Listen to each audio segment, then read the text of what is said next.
Hello everybody, how are you all doing? Welcome back to City Unplugged, your very own Man City fan channel. At 1-3, you would say Copenhagen coming to the Etihad.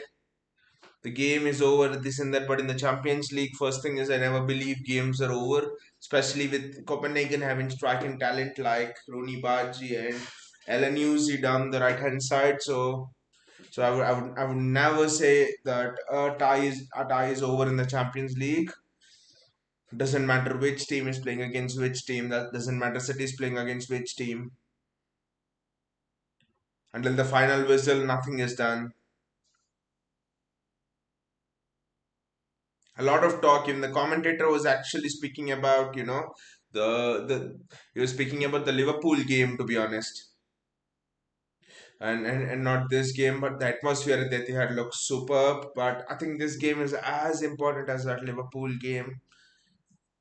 I mean, the media is making out that Liverpool game as if it's the be all and end all for City, but for me, the last 4 years, 5 years, under perhaps 6 years have been superb. I mean, of course, I want to win the title, but it's not the be all and end all for us. If it's something, it should be the be all and end all for people like Klopp and even to an extent Arteta, where they haven't won much, to be honest, in the sense that Klopp has won one PL and Arteta has not won any PL. So I know this might actually hurt Liverpool fans, but this is the truth. So there's more riding on that game on Sunday between I think it's Sunday and not Saturday, but I'll check that. But there's more riding on that game at the weekend, Liverpool City for Liverpool than for us, to be honest.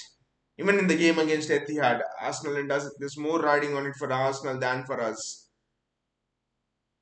because we have done everything: Centurions, three-peat, the Champions League, the treble. And actually, even I am surprised that the team at this point of the season is still playing with such ferocity. The team is still playing with such hunger, despite what all they've achieved last season. They have like gone to the mountain of in football last season at the peak. They've achieved the peak last season, but how do you retain that same levels of energy? Honestly, I don't know. This is why Pep is a genius.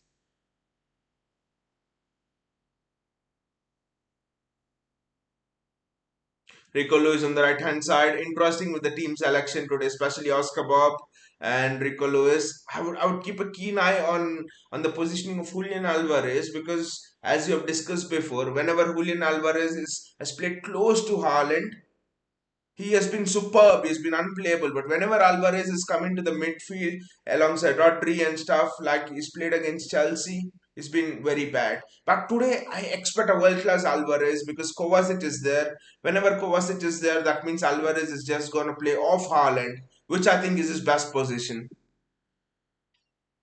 And honestly, I was expecting a start for Micah Hamilton, but Pep has to keep Alvarez fit as well. So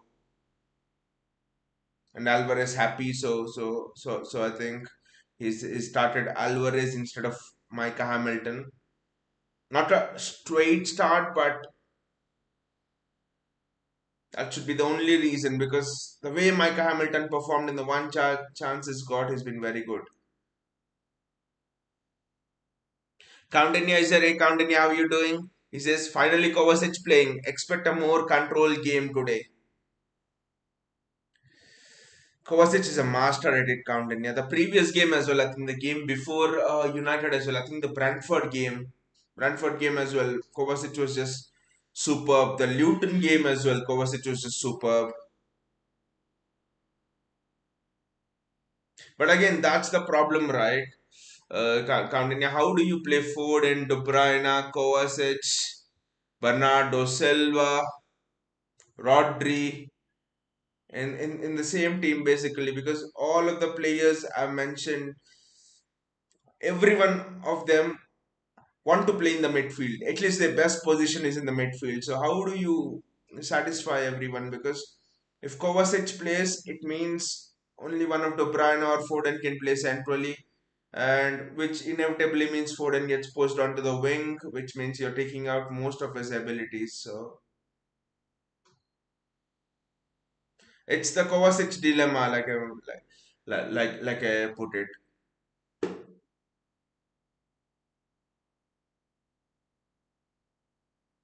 We concede, like you said, Coutinho, we concede lesser counter attacks when Kovacic is there. But then again, you can't keep both Foden and De Bruyne out, so it's a clear dilemma. I think if we are playing the Champions League final tomorrow, I do not think Kovacic starts.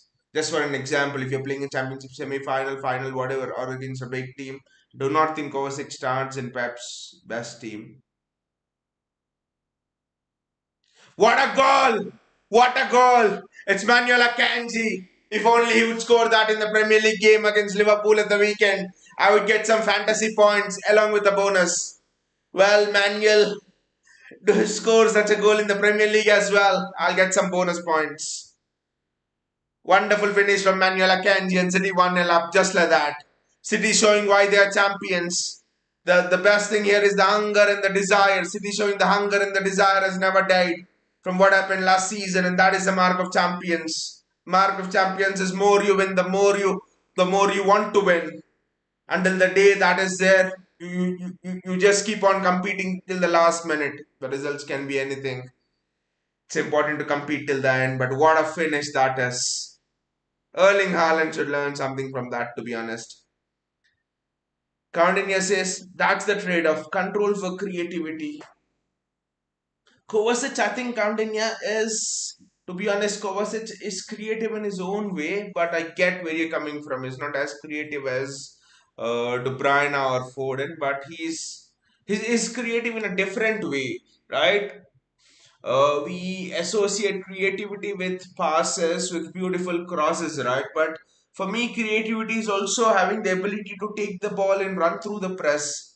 Creativity is also, taking on players, dribbling past players. Even that also requires a creative bent of mind. So I think Kovacic is creative in that way, and why it having Kovacic in the midfield makes it more balanced is you see the three in the midfield like Rodri, Kovacic, and De Bruyne, for example. The three of them offer you different things. De Bruyne, excellent passer and crosser of the ball, probably the best in the world. Kovacic, one of the best in the world, in the top three for sure in terms of taking on and breaking the press, taking on his man, carrying the ball. He's one of the best carriers in world football, in the top three ball carriers in world football through crowded press. And Rodri. He offers completely different than the other two, the best defensive midfielder in the world. So for me, when Foden and De Bruyne play along with Rodri, I just think that there is a bit of a lack of variety there because KDB and Foden both are excellent passers, both are excellent crosses of the ball. The Foden has to learn a bit. Both are not that good carriers of the ball. I think you can nick them off if you put more pressure on him. I think the variety is lacking when you play both Foden and De Bruyne in the midfield. And people often criticize Pep. I think I have been a criticizer of Pep not playing Foden in the midfield. I think a lot of you guys have actually been vocal here in this community that Pep doesn't play Foden in the midfield. Why he doesn't play Foden in the midfield? But this could be a big reason. When you play Foden, De Bruyne, and Rodri, there's no variety. Foden and De Bruyne just become the same kind of players there. A big point that could be actually. The same applies to, Rodri, Gundogan, and De Bruyne. Three were completely different in terms of what they offered.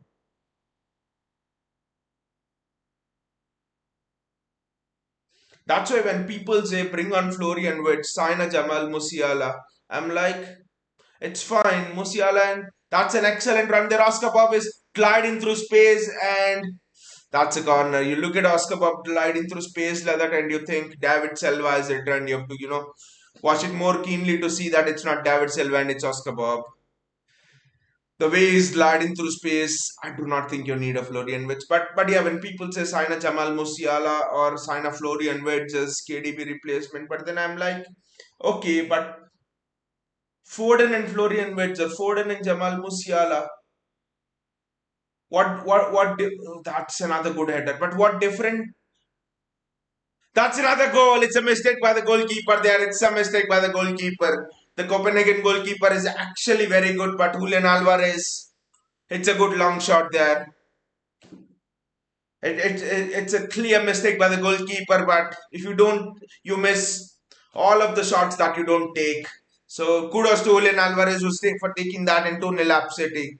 Just cruise into the tie, cruising into the next round. It's initially a great header from Rodri, I think, and then Julian Alvarez with the follow up. That is a silly mistake from the goalkeeper. You can see it from Julian Alvarez celebration as well. There was nothing on the ball, no swerve, nothing, no deflection, nothing for him to drop it off like that. Yeah, coming to the Musiala and Florian Wirtz discussion, I think what different is he going to offer you? Rodri, Musiala, Foden, but Musiala, Foden, Florian Wirtz, Foden is even dangerous. Both are left footers. Where do you play each? How do you play both of them? It will become a Dybala Messi situation there. Both of them occupy the same spaces. So I think people need to understand this. It's not enough if a midfield is filled with star players. A midfield filled with star players might not always be the best midfield. You can't, you know, people need to think why was that Galacticos midfielder, why was the midfield of England not successful, for example, when Scholes, Lampard, Gerrard, and all of them played there? Or why was the Galacticos midfield in the 05 to 03 to 07 season not successful? I think it's about finding that absolute balance in the midfield. That is the key, I think.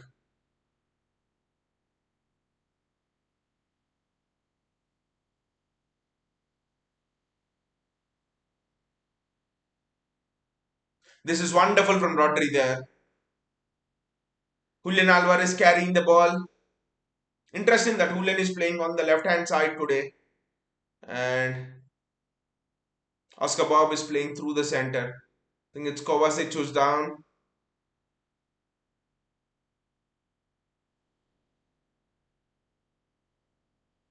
What happened? Is there a medical emergency or something?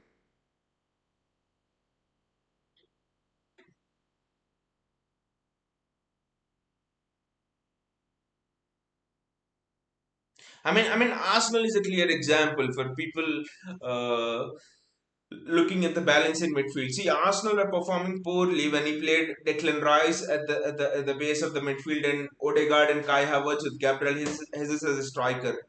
What I think people are failing to notice is now Arsenal's midfield is Jorginho from I think from the last international break he's starting Jorginho, Declan Rice and Odegaard with Jorginho playing at the tip and Declan Rice doing that box to box thing.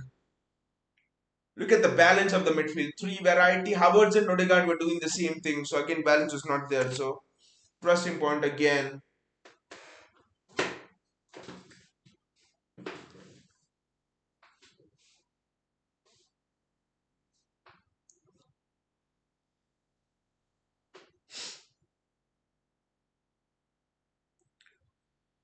Erling Haaland's not had a sniff of goal. He's not had a chance to strike at goal. So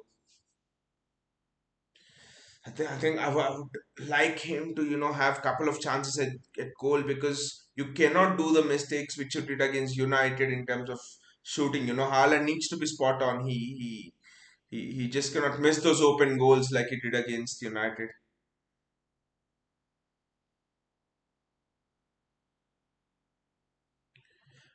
Coutinho says, by the way, how good was the delivery by Alvarez for both the corners leading to the goal? I think Alvarez for me is the best set piece taker at City. I think since Mahrez and Gundogan have gone, I think one noticeable thing is, of course, there are many things, but one noticeable thing is we have been shit at set pieces.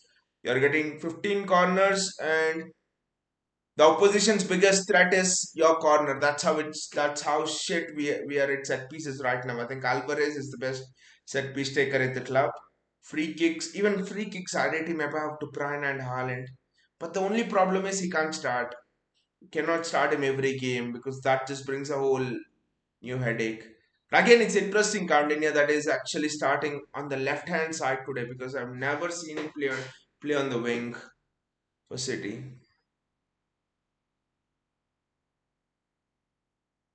That's an excellent drive there. I think it's Matthews Nunes. Ah, he's tried to square it to Haaland. Tried to square it to Haaland and Oscar Bob with the ball. Ah, Erling Haaland slipped there. Erling Haaland slipped, but again, the ball by Oscar Bob was just wonderful. The ball by what is happening to Erling Haaland, Kamdinya? What is happening to Erling Haaland? Ah, he slipped there. Otherwise, Haaland would have got there. It's just you just get a feeling that he's just trying too hard. There was a stat. I think it was the Athletic or someone who put it out. Said that the time Haaland's taking to to take a shot is like zero point 0.6 seconds faster, a few seconds faster than he generally took for the average time he took for the shots last season. So it means that Haaland is latching at shots. He's just swiping at shots more often. I don't know why that's the reason, to be honest, for Erling Haaland. Is he getting a bit more anxious? I do not know. The good thing is, like Pep Guardiola always says, is getting into them positions.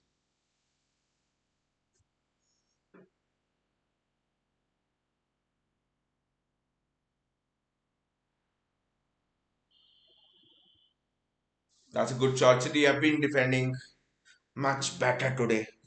Very well today. For the first time in this season, I'm somehow getting a sense that we are comfortable. Defensively, we are very comfortable. I didn't get that feeling in the first leg with Copenhagen, actually. Manuel Akanji, Rico Lewis. I mean, how well will Rico Lewis develop? He's just 18 and Pep is already integrating him into. He's done it last season. He's integrated him into this big games this season. I think Rico Lewis started all of City's group games, starting this game. Mateo Kovacic in between the lines, plays it to Julian Alvarez.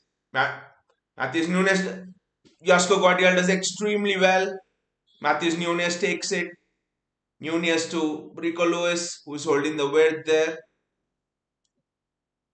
Matthews Nunes in the center. Oscar Bob, I think Oscar Bob's given the free role today, which is surprising. I thought Pep will play Alvarez in the middle, but he's given Oscar Bob a free role.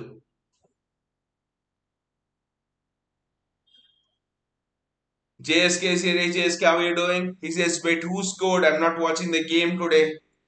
JSK, it was a special goal, the first goal, we scored straight from a corner.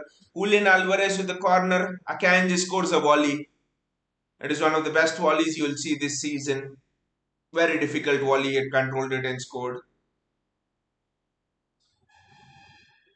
And the second goal basically was Alvarez hits it straight into the goalkeeper's hands, and the goalkeeper decides to put it into his net. I mean, it virtually went through his hands. It was a pure goalkeeping mistake. So yeah, Akanji and Alvarez scored.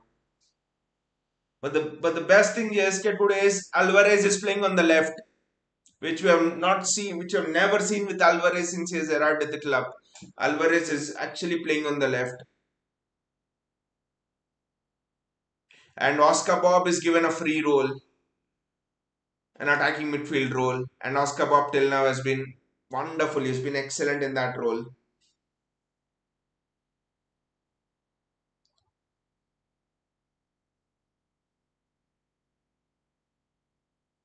That is excellent defending there by Ruben Diaz. Diaz is suddenly coming to form. I don't know how, but Diaz is suddenly coming to form. I was actually discussing this with a friend about after the United game about our defensive display, and he was, he rightly pointed out about Ruben Diaz. He said that the positioning of Ruben Diaz has just been wonderful in the last couple of games, and he said that the calmness that Ruben Diaz brings. Yes, John Stones might be very good, Kyle Walker might be very good in 1v1s, but Ake might be very good in 1v1s, but the calmness of Ruben Diaz is just so underrated. And I was like, yes, that was true. I had to agree with him. Ruben Diaz comes into the spotlight only due to his mistakes, but For me, it's almost like a John Terry-esque, calmness which Ruben Diaz brings. He might not be the quickest, he might not have the best ability on the ball in terms of other cities' defenders, but just the calmness and leadership from Diaz is superb. JSKS is, like I said, he can play in all front three positions as well. What a talent we're having, JSK Oscar Bob. That's why I do not want us to bring in someone like a Jamal Musiala and Florian Wirtz. When you have talents like Oscar Bob, because I do not want a Cole Palmer situation repeating with Oscar Bob, because I think Erling Haaland is through one on one. Great tackle by Ayer, I think. I don't know, by Vavro. Ayer is in bloody Brentford, right? So I just do not want another situation of Cole Palmer repeating with Oscar Bob, because I think maybe except for one or two clubs at the top, I think Oscar Bob starts for every bloody club. Erling Haaland with a chance to shoot goes for the shot and it's a corner.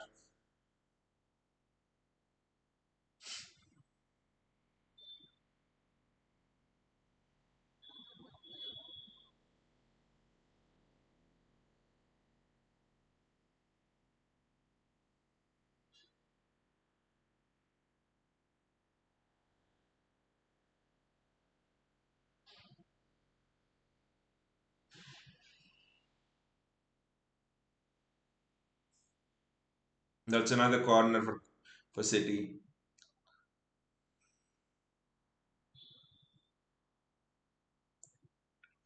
JSK is talking about Alvarez. Guardiola should play him as a right winger next season in case Silva leaves instead of Cam. Again, that's a wonderful corner. They're just targeting the top of the goalkeeper. Alvarez on the right wing. I do not see that happening, JSK, because Pep Pep generally likes to play, inverted wingers, which is a left footer at right wing and right footer at left wing, which is why we are seeing Bernardo Silva, Doku, and stuff playing there. I think the last time we have seen Pep play normal wingers who have held the width, I think was in the 16-17 season when, sorry, 17-18 season when the Centurion season when he split Sunny on the left and Sterling on the right. So I do not think Pep is gonna go back to that approach of high and wide wingers with Erling Haaland up top and stuff. I don't think is going to go back to that approach. I mean, honestly, I think the replacement for Bernardo Silva, if he leaves, is Lucas Paqueta. The news has come out, I think, last week that all of the allegations against Lucas Paqueta have been cleared. So this is wonderful. The Rico Lewis, Oscar Bob, and Manuel Akanji get get it back through a tight space. I actually think yes, I think Lucas Paqueta would be the best option on the right wing, to be honest. He gives you exactly what Bernardo Silva gives.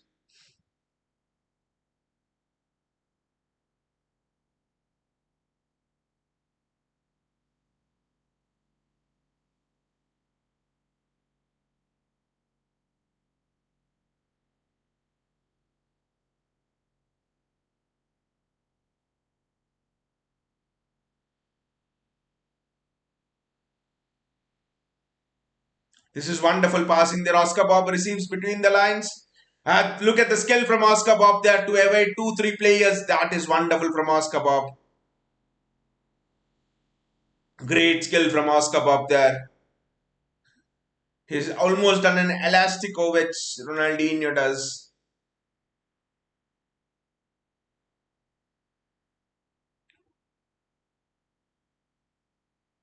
Wonderful run again by Oscar Bob there. Back to Rico Lewis. Copenhagen up, finding it impossible to deal with Oscar Bob. Just wish he gets a goal for all of his efforts. Oscar Bob again in space. Shoot, Oscar! Ah, this guy is just superb, Oscar Bob. The way he's gliding between spaces, the way he's aggressively attacking the box. Wonderful, wonderful, I think.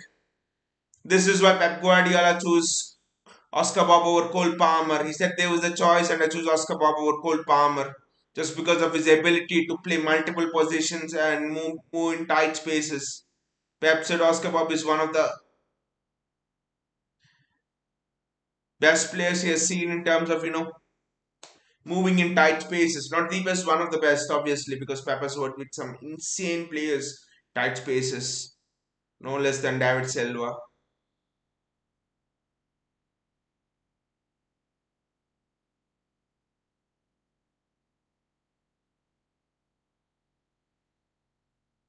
Oscar Guardiola hasn't been tested, but the thing with Guardiola is, I do not think Pep starts Guardiola against Liverpool, to be honest.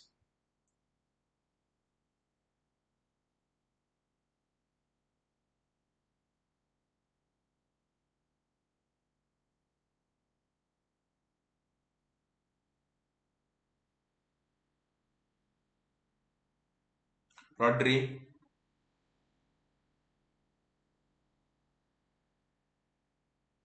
this is wonderful play. Kovacic, they're just playing one twos and just removing. This is an excellent switch from Kovacic.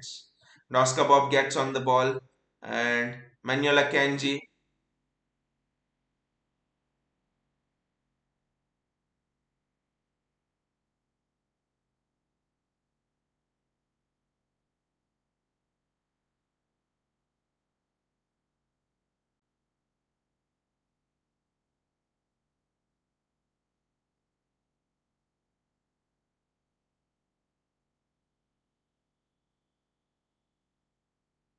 Manuel Akanji, Oscar Bob.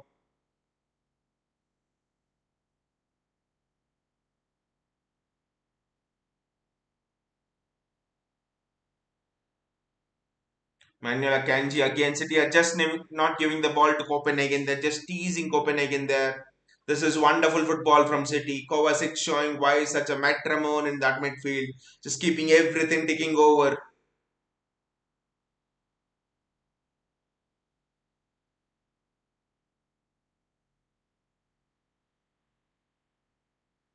Rico Lewis, and it's a goal kick. It has to be a corner, Rico, but that's fine.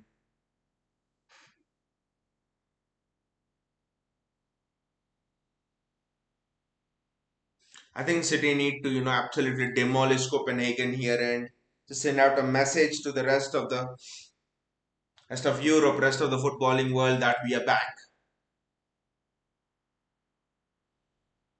We have never been away, but just slowed down a little this season, which is understandable. But you have kept the results going, which is the best thing.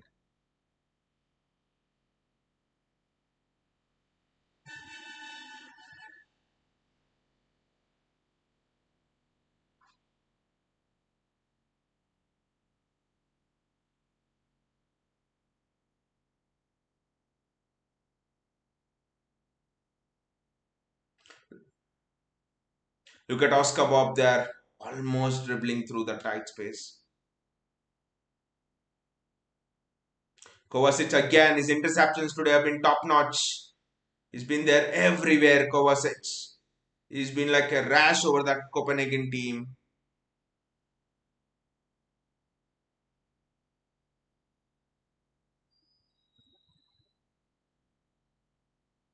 Matthews Nunez, Rico Lewis. I think it's a back three. It's not even a back three, just a back two with Guardiola also in advanced positions.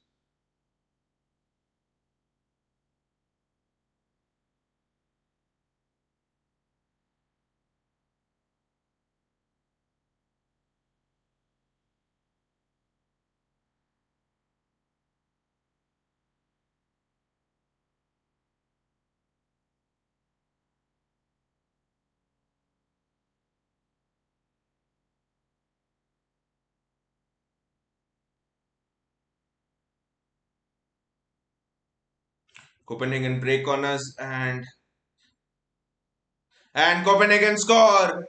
LNUC scores. I was just praising the City defense and Copenhagen get a goal back. Copenhagen get a goal back. Just think We could have defended that center. That's the center of the goal better. We could have just defended the center of the back line better, to be honest, I think. Let's look back on the goal, and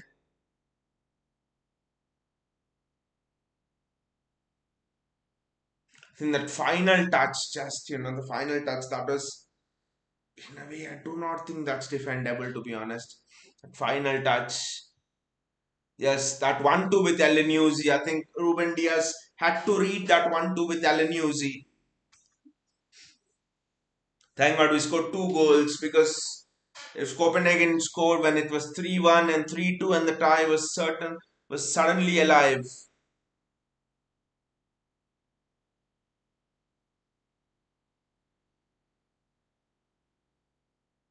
And if Copenhagen score another, my God, all hell will break loose with Pep Guardiola. I mean, I just didn't see that goal coming, to be honest. Just didn't see that goal coming.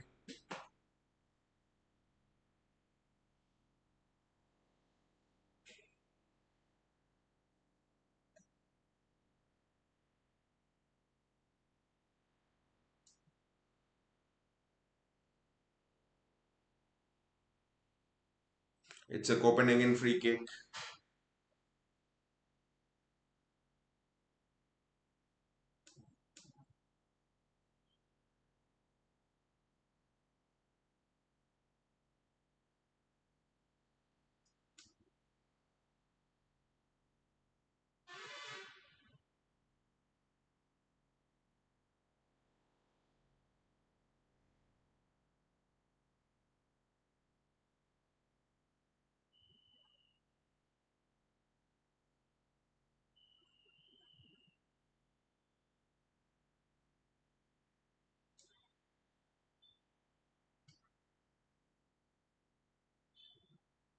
That's a free kick by Copenhagen into the box, and that's well cleared. That was a nervy moment there.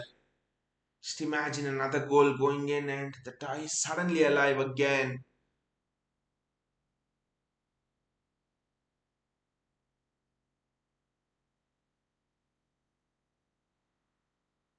The only positive is we have had a dream start, two goals.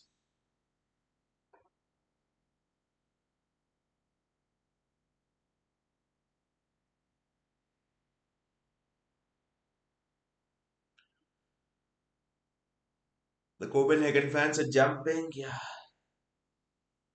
enjoying their moment, but that is a wonderful take there from Elyouzi. That is wonderful there from Rico Lewis. Copenhagen an attacking win. We cannot let our guard down here. This is a crucial phase of the game. The tie is by no means over. This is the Champions League. I think Ruben Diaz should know it more than anyone else.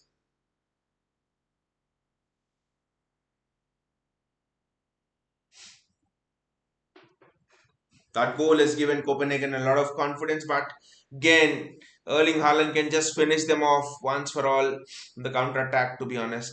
It is timed well.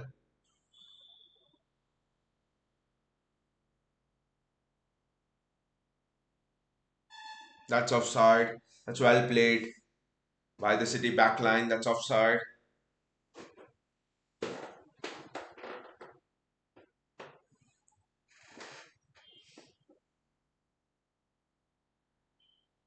The finish was good, but you just cannot be fooled by that 1-2, I think. I think both Akanji and Diaz were attracted to the main striker, and then we got fooled by that 1-2, to be honest.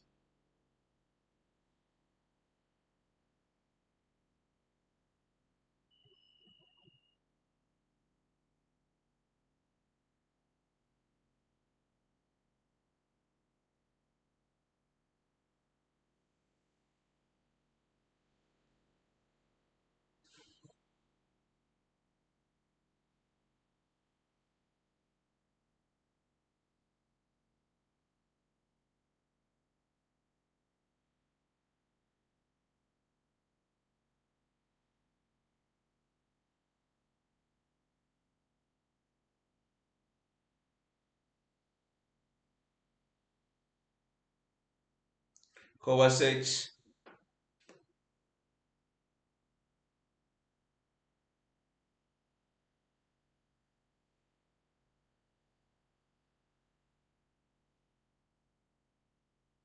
Alvarez almost got onto that. That's the thing, when Alvarez plays close to Haaland, so almost that they both become unplayable, they both become so good, complementing each other. It almost reminds you of that Negredo Aguero partnership. That was just something else. Alvaro Negredo and Sergio Aguero.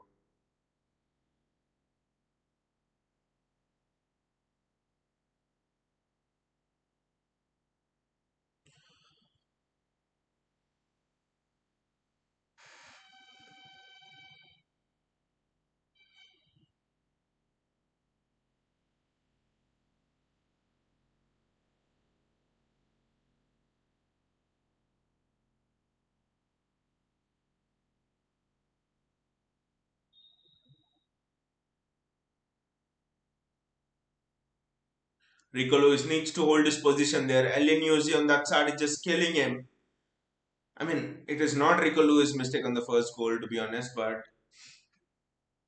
he needs to be careful. He bloody needs to be careful.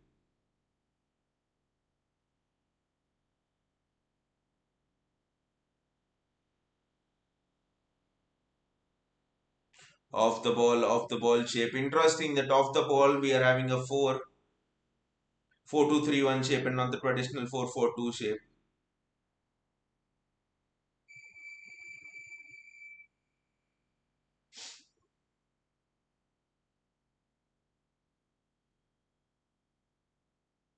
The movement from Copenhagen is good, especially in the attacking third. I think Ruben Diaz needs to guide Rico Lewis a bit here.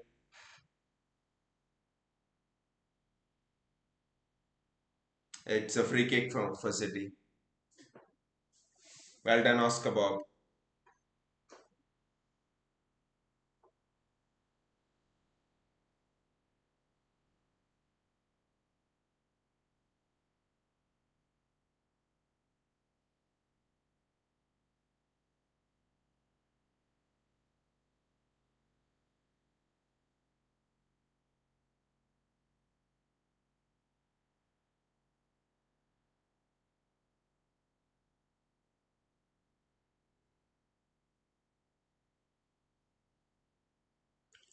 Ruben Diaz. His leadership has been good, to be honest, in terms of guiding Rico Lewis. Honestly, Rico Lewis is good. Look good defensively. Whatever we have seen in this half, I want City to score once more so that it could be much more relaxed. Next 45 minutes.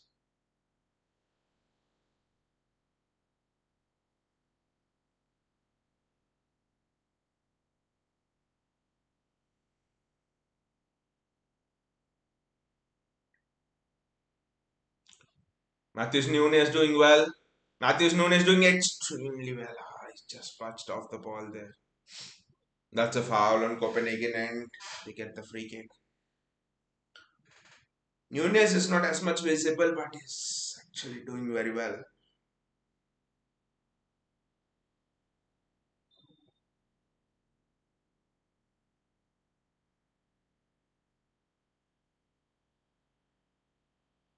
I think Nunez on that side is doing a great job helping out Rico Lewis, to be honest.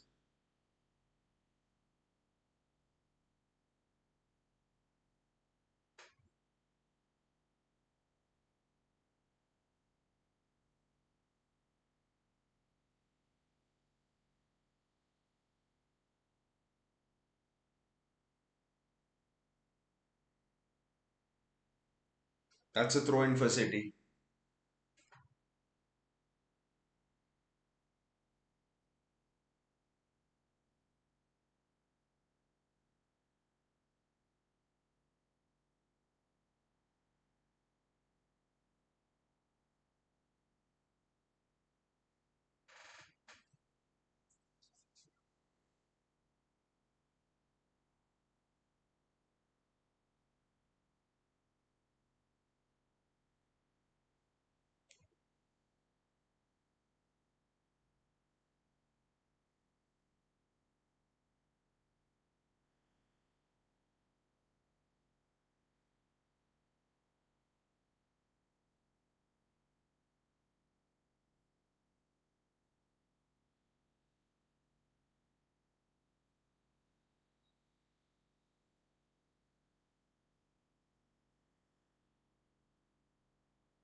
Oscar Bob on the ball. Actually, Rico Lewis on the ball. I'm sorry, Oscar Bob has made a good run forward. Matthews Nunez. Erling Haaland. Great take.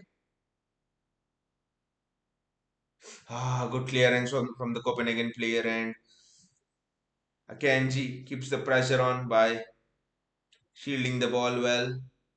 Akanji does extremely well. What a confident footballer. I think it's interesting that Manuel Akanji 10 years ago was what Josko Guardiola is now. 10, 11 years ago, Manuel Akanji was one of the best young defenders, coming young defenders in the world. Then things went to Dortmund, things didn't work out as they should have. And just that he's realizing his potential now. I think he could guide Guardiola with that sort of an experience.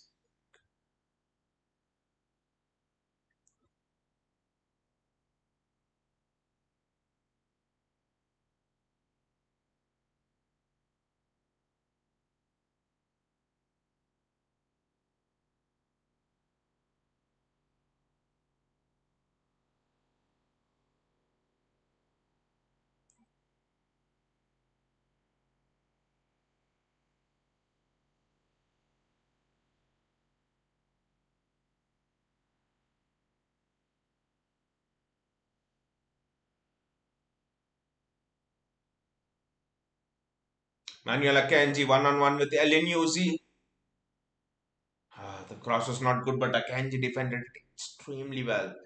Didn't allow anyone to come inside and didn't allow Eleni to come inside, and it's offside. That is excellent defending from Akanji. I mean, it's amazing to see the kind of leaders in our defense. Diaz is a leader, Akanji is a leader, and Stones is a leader, is matured into a leader now. So here you have three. Walker is a leader, of course, is captain. Josko Guardiola is known for his captaincy material. He's existing at City, but when he was at Leipzig, Croatian team and all, he was a leader there. Ake was the Bournemouth captain, so he's a leader. So you look. So I'm sorry, you look at across a back line, and then you see that it's just filled with a lot of leaders. To be honest, everyone there is a leader. That's such an interesting thing.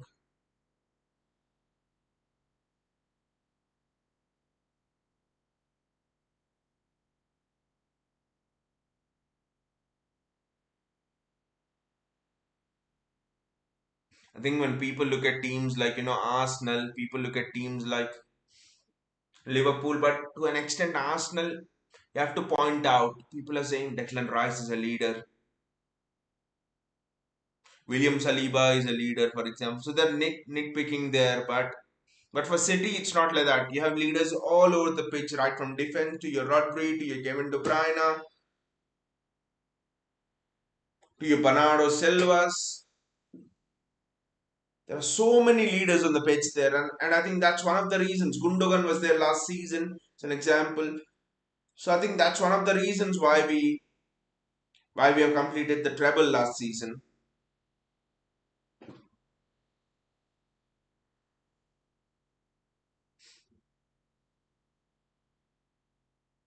It's a free kick for City, and it's already 44 minutes. Alvarez with the free kick. Not the best of free kicks, but not the worst either. Could be the worst. No, if Copenhagen had gone on a break, but no.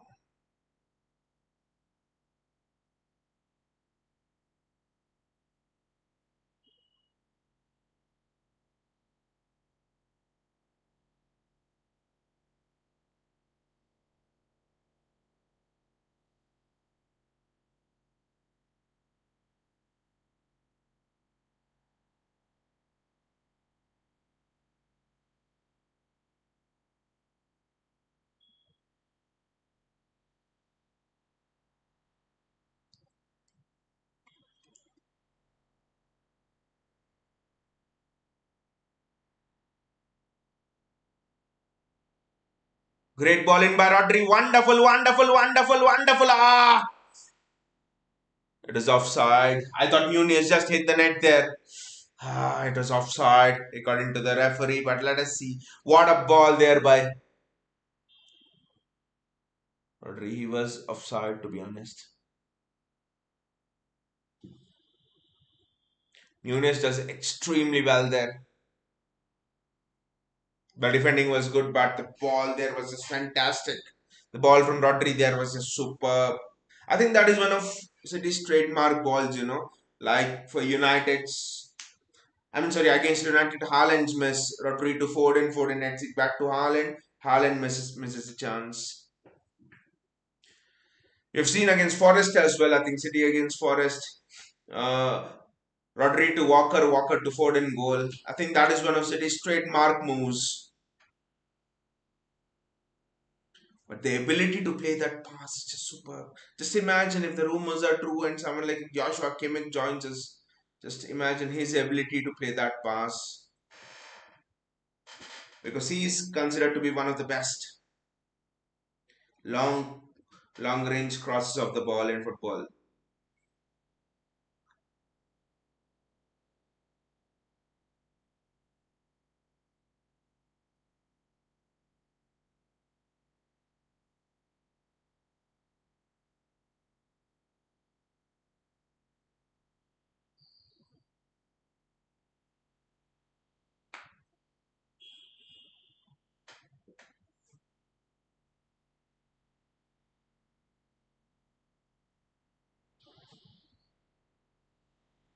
I hope Sergio Gomez gets some minutes. He's been sitting on the bench there thinking what I need to do. I feel for him. He's one of the top scorers playing on the left wing in the under 23s Euros or something last season. I think he should have got a look into it on the left wing.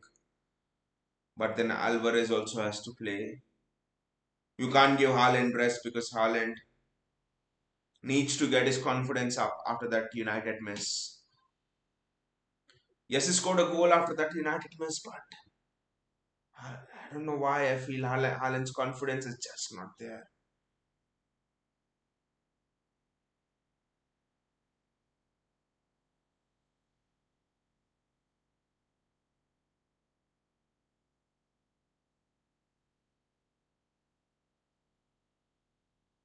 Wonderful ball again to find Erling Haaland. Erling Haaland takes it down. Erling Haaland has to score, and Erling Haaland scores. Woo! What a goal by Erling Haaland. This is why he's one of the best strikers in world football. What a pass that was from Rodri, and what a goal by Erling Haaland. He sat down two defenders and then he scored.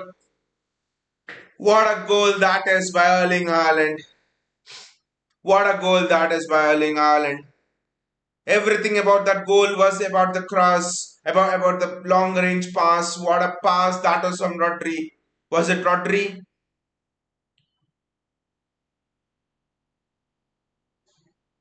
Who passed it? Had to be Rodri. Who that long range pass. Perlo would be proud of that. And look at it. He gave the eyes to the goalkeeper. Goalkeeper thought he's gonna go far post. He's gone near post. He gave the eyes to the defender. He gave the eyes to the goalkeeper and he's gone near post.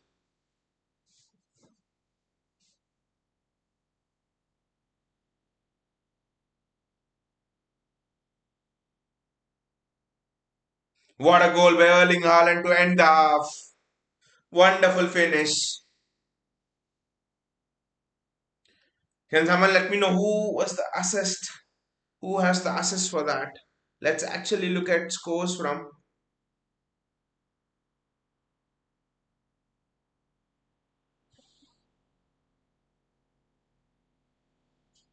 other places as well around the grounds. There any shocks? Not. The Madrid game could be interesting because it was just 1-0 in the first leg, but they are at the Bernabeu. Interesting, it's still 0-0 and it's half time, which means if Leipzig score once, then the game could go to extra time. Yes, it was Rodri. What a pass from Rodri, to be honest. What a pass from Rodri there. That is, I honestly think, can you imagine seeing both Kimmich and Rodri in the same team and their long range passing? What a pass that was from Rodri to find Erling Haaland. That is such a good. That is such a good long range pass.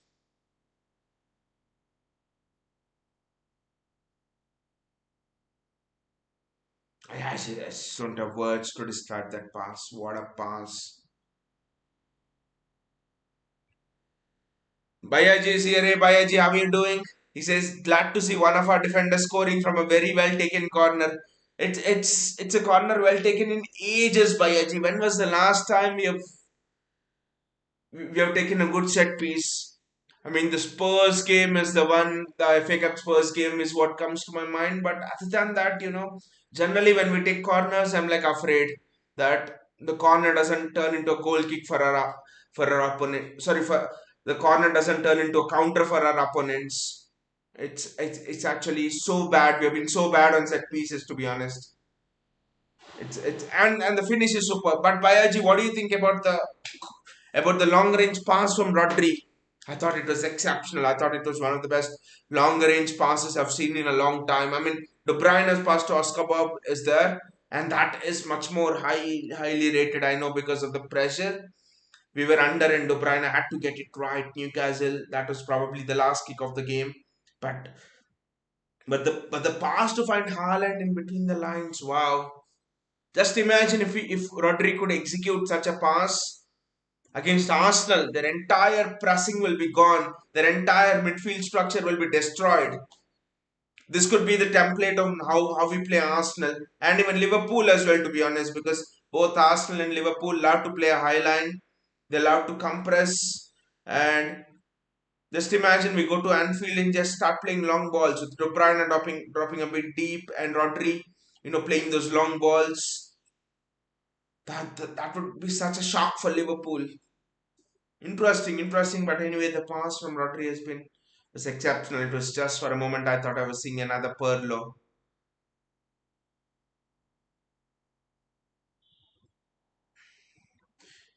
By the way, Bayaji and all the others as well who are watching, just a question for you guys. If there is an option for you guys next season, Florian Wirtz or Joshua Kimmich, who would you take? I mean the option is you can only buy one of them, Joshua Kimmich and Florian Wirtz. Who would you take? Just let me know in the comments below. Kimmich or Florian Wirtz, or Kimmich, Florian Wirtz or Musiala. Okay, three people, one option. You can only pick one of them. Whom would you take? After you guys reply in the comments, I'll just tell my answer. Bayaji says Pep will have a trick up his sleeve for the next two big games. Just remember the last game, Bayaji, Arsenal versus City at the Etihad last season. Mikel Arteta went for the jugular. He pressed us. He just pressed us intensely, and what did Pep do? Played Kevin De Bruyne as an auxiliary forward. It was John Stones to Haaland, Haaland to De Bruyne racing through on goal. And Mikel Arteta was just shocked with that approach. I mean, there are a couple of scenarios, to be honest, leading up to the Liverpool game. I think we'll just discuss a bit on that. I think the Liverpool game, I mean, let us discuss all the possible scenarios and how it impacts Arsenal as well and us. I think if at Anfield, if Liverpool win, I think Liverpool have. I would go on to say that if Liverpool win, they have got one hand on the title, because if Liverpool win, they go 4 points above us. Right, they're 1 point ahead of us now. They go 4 points ahead of us. I think they go 3 points something ahead of Arsenal something. Assuming Arsenal also win the next game. So I think then the game against Arsenal and City becomes irrelevant for Liverpool. Whoever wins, Liverpool know that if they win all their games, they'll have a healthy lead of 3 points above both the teams, and they could pretty much just care about them winning and not care about City and Arsenal. So I think a Liverpool win at Anfield. I think they have one hand on the trophy. I think a City win at Anfield. I actually think that the title race will be neck and neck again, because a City win at Anfield would mean we are just 2 points ahead of Liverpool, and I think will be the same, the 2 points ahead of Arsenal. I think 1 or 2 points ahead of Arsenal. So I think the Title race will be even more close and nothing will be conclusive there. A draw is, I think, a very bad result for both the teams. It's almost like a draw is helping neither. A draw is directly helping Arsenal. Like we wanted a draw when Arsenal played Liverpool. I think Arsenal would be praying for a draw when we and Liverpool play. I think a draw will help neither. I think a draw is the worst thing. I think a draw will help neither because we draw Arsenal when they go top of the table. I think with that goal difference, you could add plus 1 point extra to them as well. So I think a draw will help neither. So so I think the best scenario for us is we win. The best scenario for Liverpool is they win. I think a draw is helping neither. I think so. So I think we have to go for the jugular at Anfield. If we win, we win. We can't afford. We can't go for the draw. I think the reason we can't go for the draw is I think I look at the schedule there and I think it's Arsenal home, Spurs away, Tottenham away. Sorry, I said Tottenham away. Arsenal home, Tottenham away, Aston Villa at home. Then we have Brighton to play as well. We have Crystal Palace away, Selhurst Park. Crystal Palace have always been our bloody bogey team. If not for them, we would have had 2 more points by now, and that would be much more comfortable for us. So I think at Anfield, you throw the jugular. Whatever happens, happens. I think for me, I'm thinking about it that way. You throw the jugular, don't settle for a draw. I do not want a draw at Anfield, to be honest, because that would bloody help Arsenal. And then Arsenal can play for a draw at the Etihad by playing on the counter. A draw will just change and give Arsenal so much of an advantage in this title race.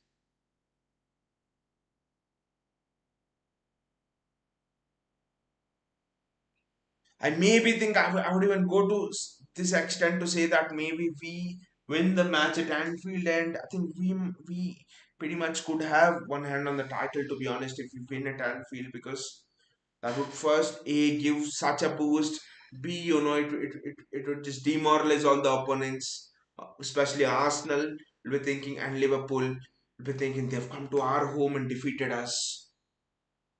I mean, when you land a knockout blow on your direct title opponent, I think the repercussions are more than just points. The repercussions are psychology. The repercussions are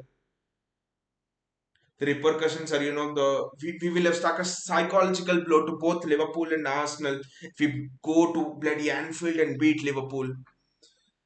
Bayaji says words all the way. I'll come on to that Bayaji just after this title discussion. Bayaji says Pool got the easiest list of fixtures among all the three. Every remaining game of City looks uncertain. It's like I've counted Bayaji. I think Spurs away, Salas Park away, Brighton away, Aston Villa at home, Arsenal at home. I think apart from the Liverpool fixture, I've counted 5 fixtures where we have to uh, where we have to win. That's why I think if Liverpool win, I think just looking at the fixtures they've got, if Liverpool win, I think Liverpool have one hand on the title.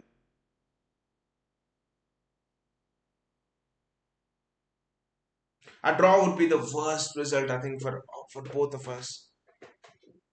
Bayaji says approach Anfield game like a CL type, defend in numbers and clinical in attack.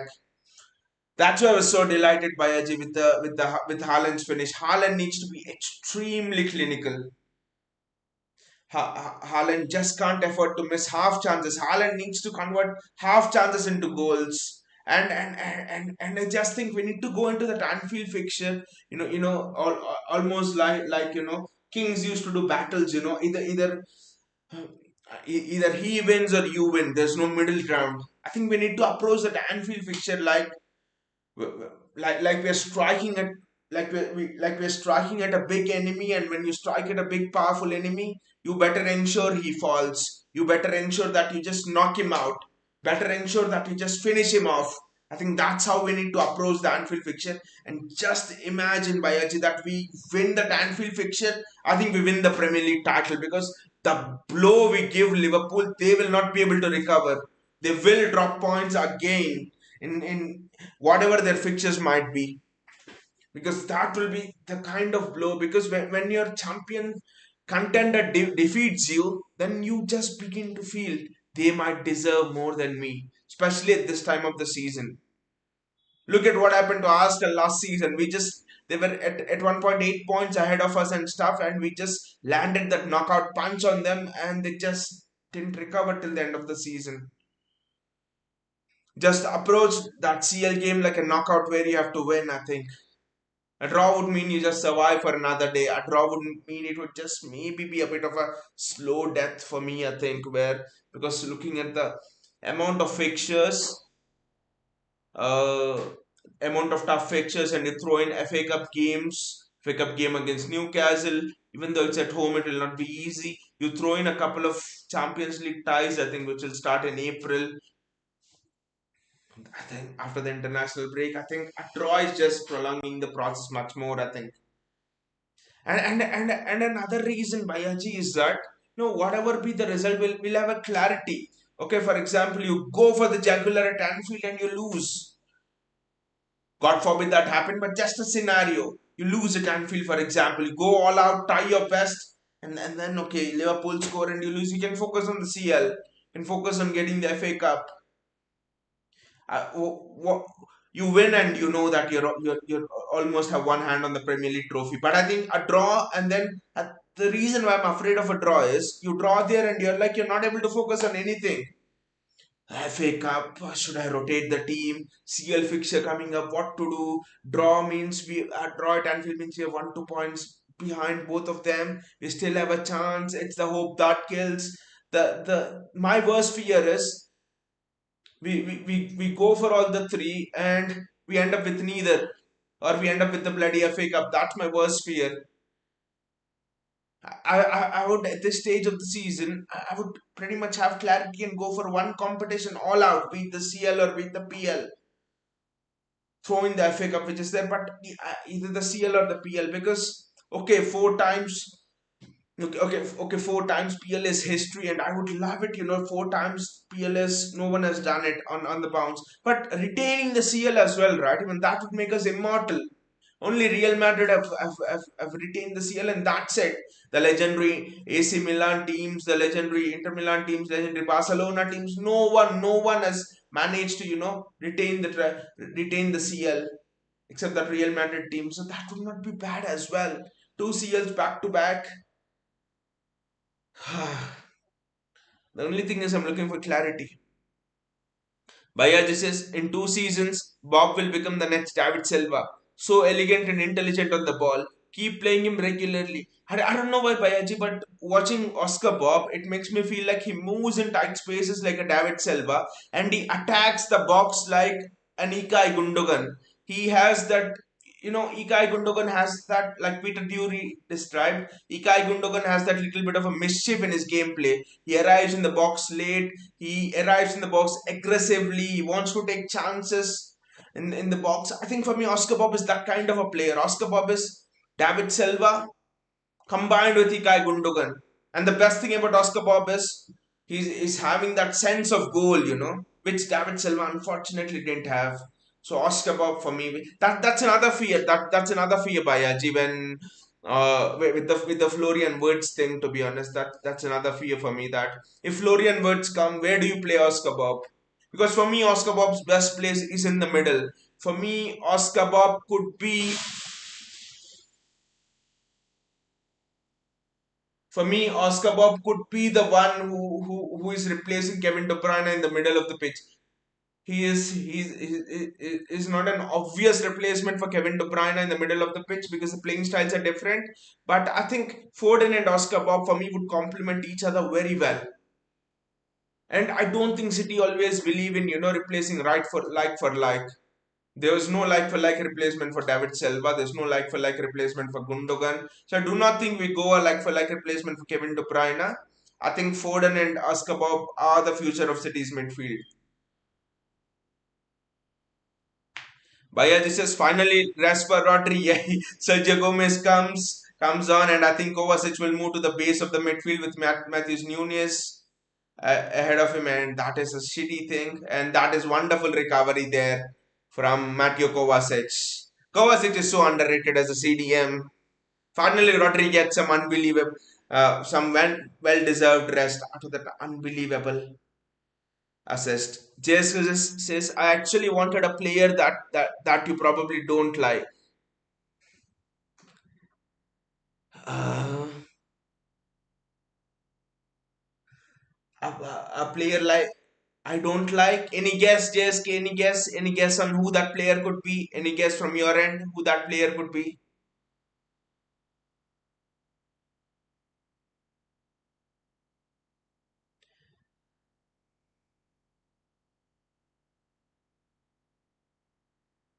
I would love to see Micah Hamilton come on as well.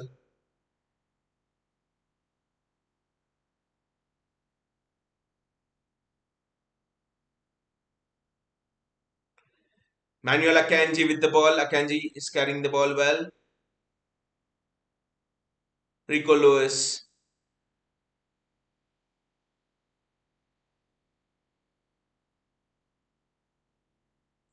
Mateo Kovacic.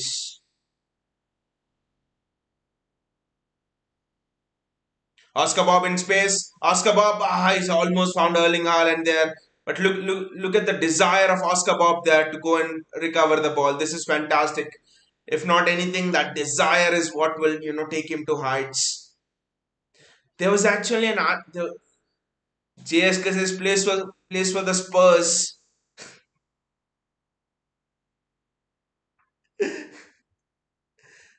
A player that I don't like plays for the Spurs. Obviously, it has to be Richarlison. It has to be Richarlison, JSK. It has to be Richarlison. There are a couple of players I don't like who play for Spurs. My number one hatred is Richarlison. I do not like Emerson Royal at all. I cannot stand him. Is the second one. Brennan Johnson is also a bit of a prick. So I don't like these three players. But on the top of the list is Richarlison. Is it Richarlison?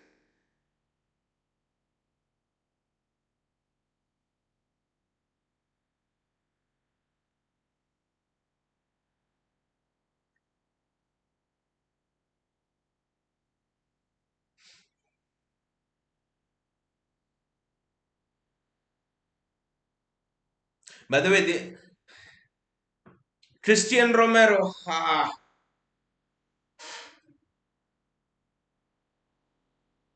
Oh, but with Christian Romero, I'm like, see, with Christian Romero, it's like he is a kind of player who, when he plays against your team, you don't like him because he can be a prick. But when he plays against your opponents, you actually like that kind of a player because he's time wasting, he's winding up the opponents. But with players like Richarlison and Emerson Royal, you just do not like them. Don't know why, but you just do not like them at all. They're just right pricks. Richarlison and Emerson Royal.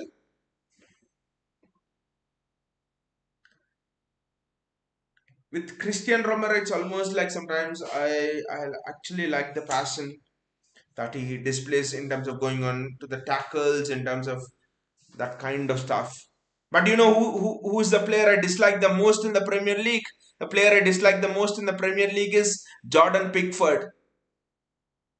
He's such an absolute prick, such an absolute idiot. Jordan Pickford. Erling Haaland with a chance again, and Erling Haaland chose to shoot there. Alvarez recovers the ball. You see Jordan Pickford, whenever he concedes a goal, he shouts it at his defenders like it's all their fault, even if it's his fault. Even if he makes a great save, he shouts at the defender saying that, why are you not defending? Why should I make the saves? It's an absolute arsehole, you could say. Jordan Pickford. Do not like him at all, never liked him.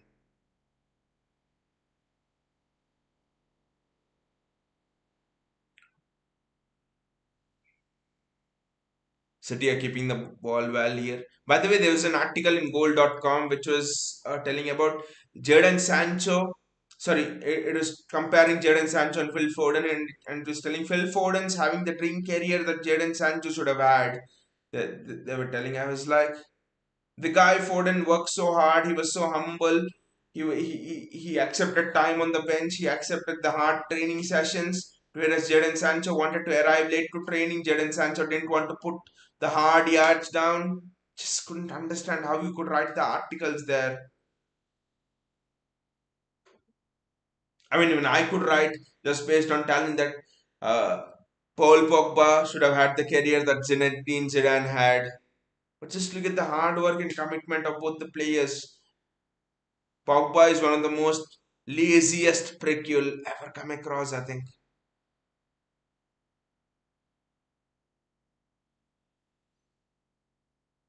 JSK says, mine is that Brentford striker. Not Tony, the other one. Can't stand that guy. The entire City team can't stand that guy, JSK. He's Neil Mope. He was like an absolute prick, right? For the City game. Kyle Walker and Mope were still having arguments after the game. I thought Walker will get a red in that game, to be honest. The way Mope was shithousing him. Interesting that Sergio Gomez is actually playing on the left wing. Not interesting. I think his best position is on the left wing, to be honest. I would like him to get a chance to cross into the box because he gives some lovely crosses. Copenhagen are on the attack.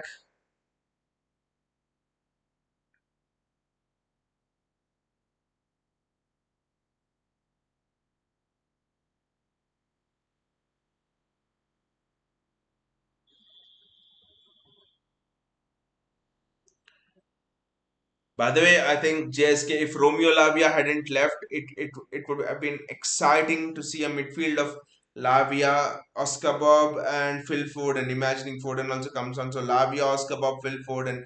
That would be just superb for the academy. That's a foul on Matthew Kovacic. Look at the way Kovacic is just bringing the ball out from the back. Just superb.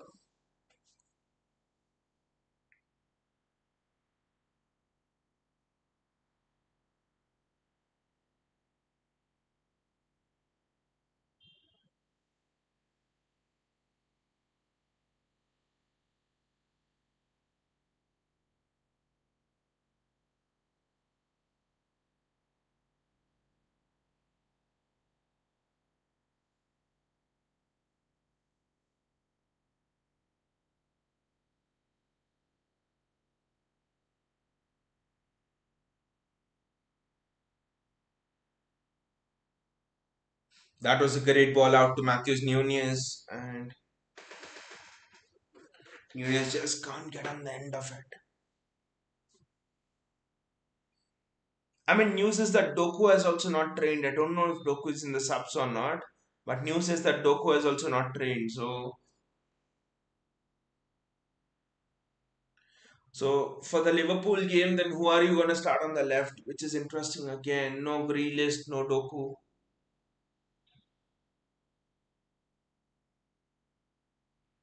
JSK says Lavia has already been replaced, but the guy was loaned to Las Palmas. I do not think Maxima Perone is CDM JSK. Maxima Perone is Frankie de Jong kind of a player. Compare Maxima Perone to Frankie de Jong, to be honest. Do not think he's a Romeo Lavia type CDM. He is a box to box player, I think.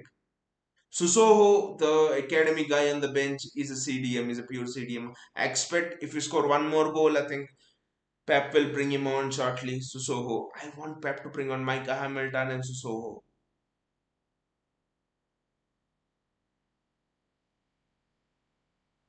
Sergio Gomez. Good hit from Sergio Gomez. I think the best set piece taker at City is Sergio Gomez. Unfortunately, he can't get onto the pitch. Matthews Nunes does well.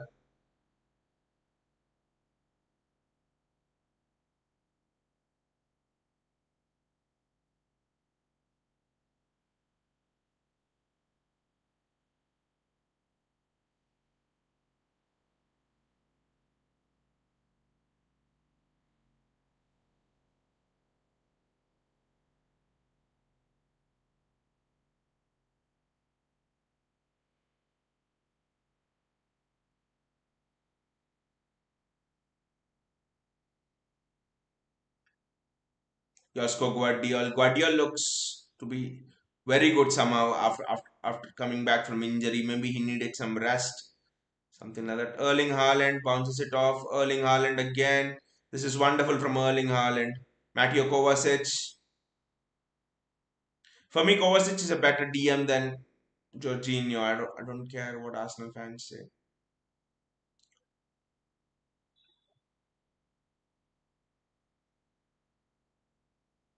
Josko Guardiol again.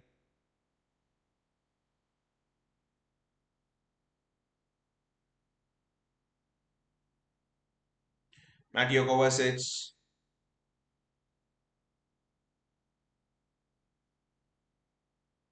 Guardiol, Ruben Diaz, Manuel Akanji. Akanji is playing as a right back. I just don't know who is playing which position right now because everyone's going into every other position. Kovacic third centre back, Akanji right back, Oscar Bobb. I think Guardiola needs to find. I think there needs to be a forward pass now. Enough of back passing. It's intercepted. This is another thing people don't realize that the amount of forward passes Rodri gives, I think Rodri is not credited for that enough. Rodri gives so many good forward passes. Rooney Bargi goes off.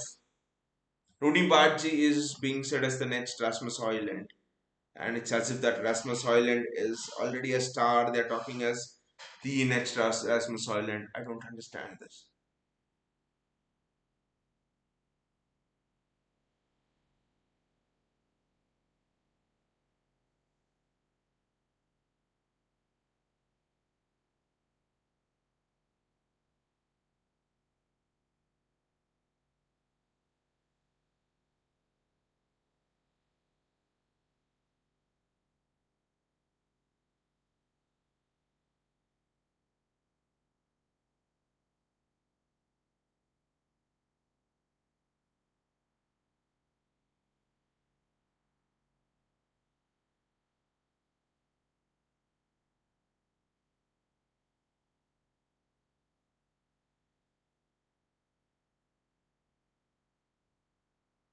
What a ball from Sergio Gomez.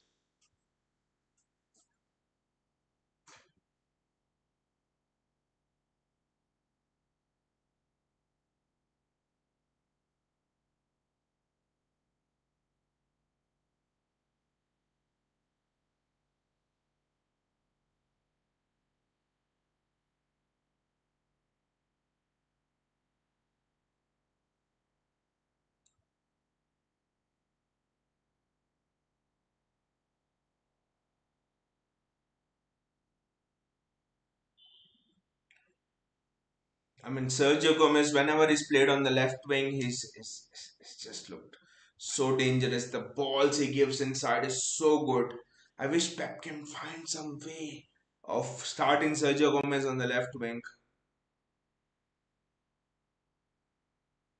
because the balls he gives from the left wing is just superb.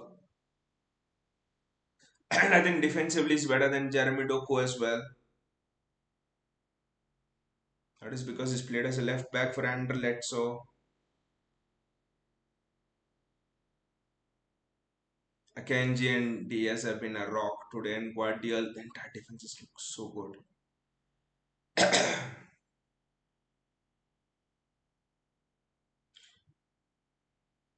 mean, two of the world's best defenders are competing for that left back spot at City, which tells you everything you want to know.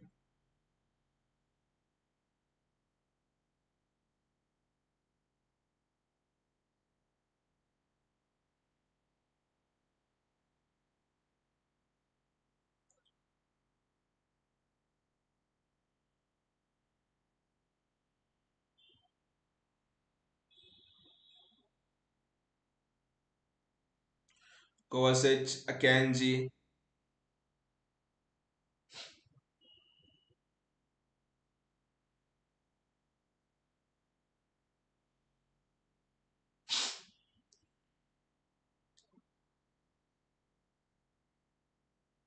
Sergio Gomez. Look at Sergio Gomez playing tight spaces. It's so good. He's just so comfortable on the ball. Sergio Gomez taking things on.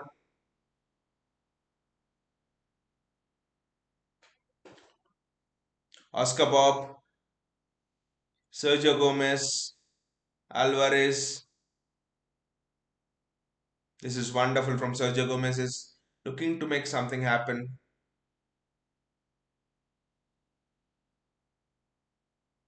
Matheus Nunes holding the width. City have been very disciplined in this half, not giving a sniff to Copenhagen.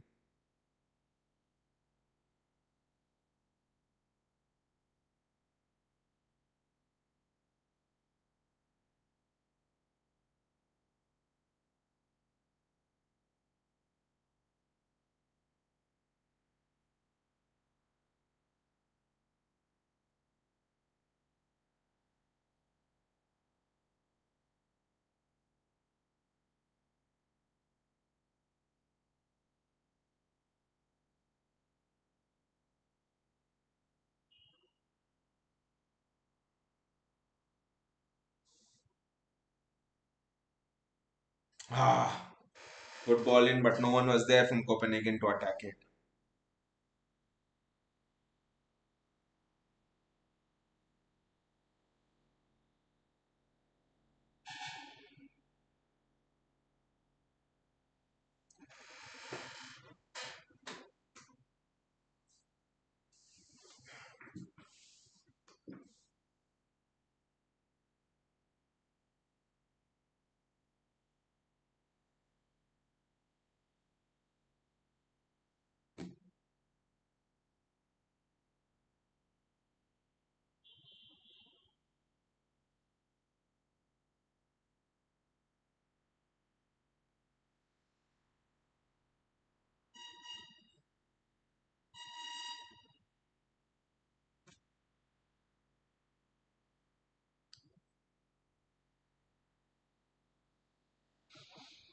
The crowd are enjoying the atmosphere at the Etihad. They're like flashing those lights, darkness.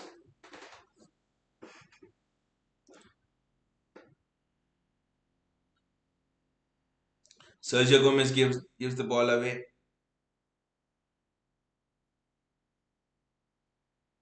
Oliver is here. He says 3-2. Don't know, mate. Which game are you talking about? Which game is 3-2? I don't know.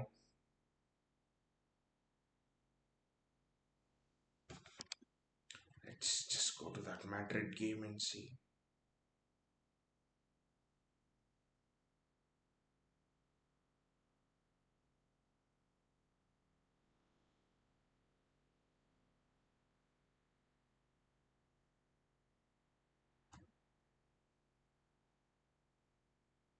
Oh, Madrid score against Leipzig, so I think that tie seems to be done.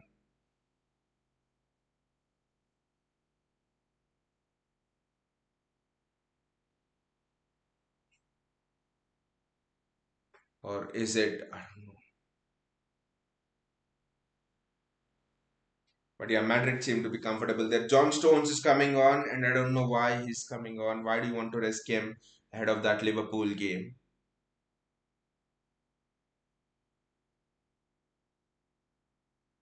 Maybe he doesn't want to risk Ake, whose face off will be with Salah, most probably.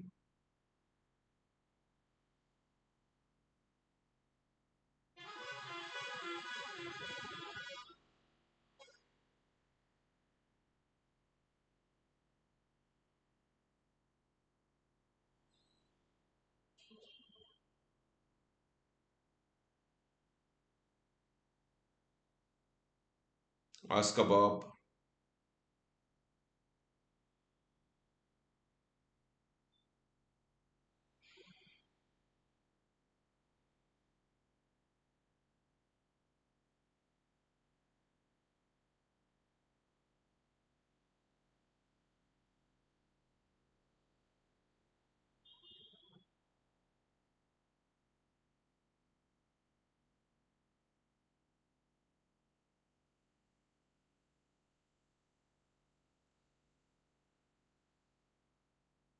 Matheus Nunes.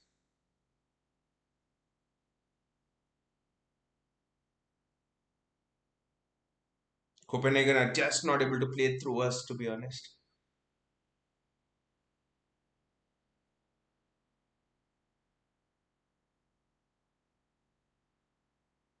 Copenhagen are looking to break, and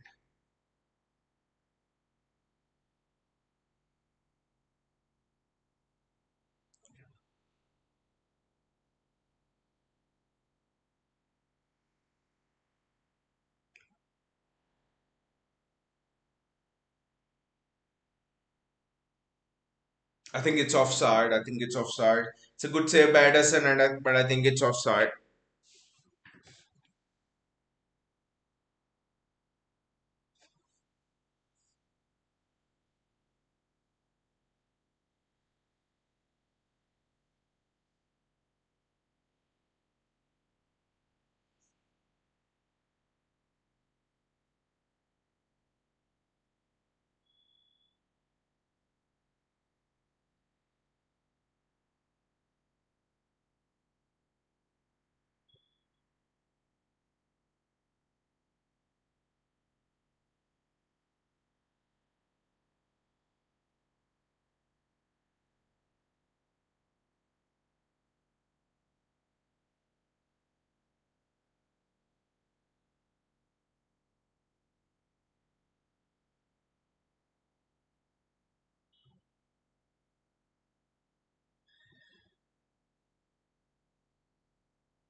That's an absolutely crunching tackle by Ruben Diaz. Coutinho says KDB should come on to get some minutes before the Liverpool game. Looked very rusty against Man United. I think KDB knew he did not need to be at that level against Man United. But again, KDB is KDB. I think Pep will trust him in big games. He's a big game player. I think even though he's out of form, all of this, he just turns up to big games. Don't ask me how, but that's what the best of the best players do. That's what the best in the world do. And for me, KDB is the best player in the world right now. Maybe not in terms of the output goals, assists, and all, you would say Jude Bellingham and stuff, but in terms of ability, in terms of all of those things, I think in the major leagues, I think since Messi and Ronaldo are not there, I think it's KDB who's the best player in the world right now, and I would just back him to be in that Liverpool, come back in that Liverpool game and be his old self. I would not risk an injury to KDB here.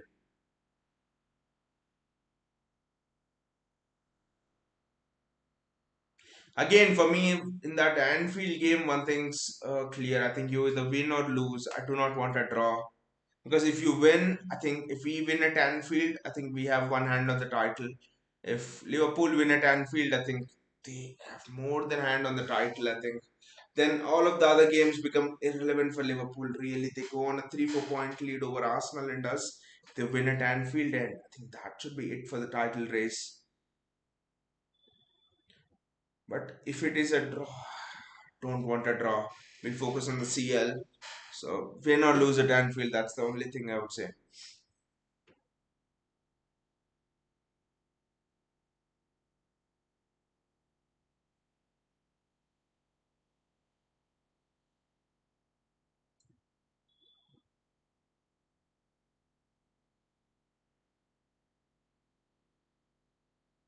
What a ball that is, and what a piece of excellent defending by Manuel Akanji. How that is excellent. The body shape of Akanji, the way he's cleared that, superb. Very good. What a signing Akanji has been. 25 million pounds, and I think he has outperformed signings like Disasi and Fofana, Cucurella, where he has spent 70, 80 million. Badia Seal,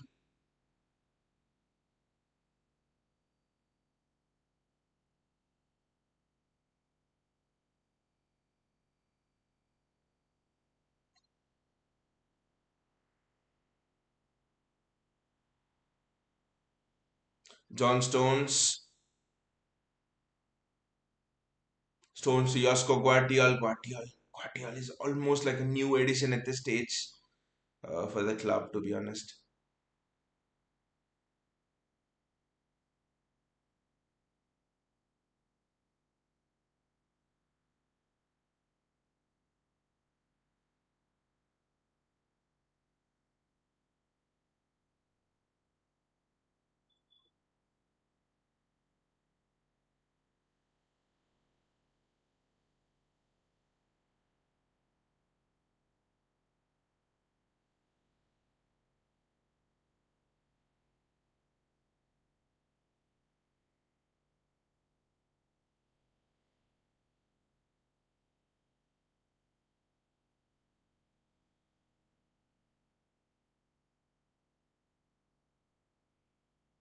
That is wonderful there by Oscar Bob. I think a City player is down. I think City player is down there. Who is he? It's Matthews Nunes is down. Seems like he's hurt his arm. I hope it's not something serious. I think he's broken his arm, Matthews Nunes, unfortunately. I think he's broken his arm. Just by the looks of it, you can say he will not be able to continue, to be honest. Interesting, very interesting, guys. Micah Hamilton is set to come on the right wing. Micah Hamilton.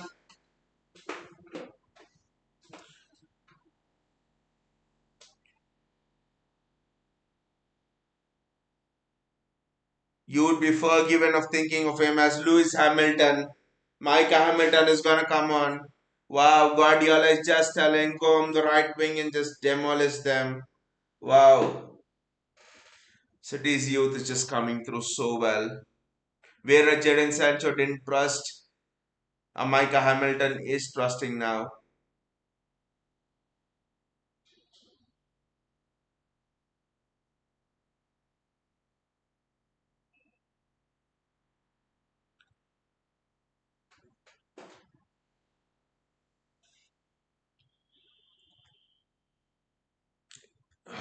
It's interesting the Real Madrid game. It's 1-1. This is very interesting the Real Madrid game. It's 1-1. Wow. One more goal for Leipzig and I think that tie will become very interesting. I think this is shoulder dislocation or something like that. I think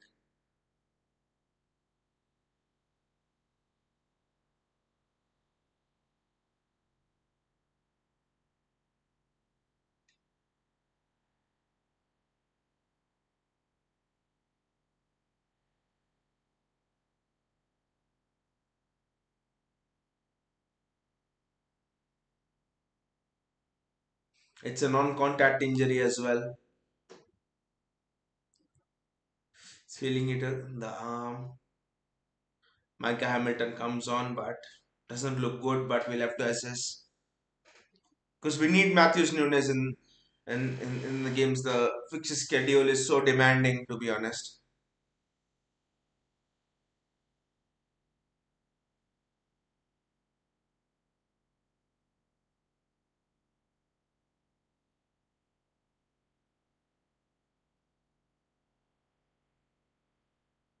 That is wonderful there from Oscar Bob, but Copenhagen get the ball back again.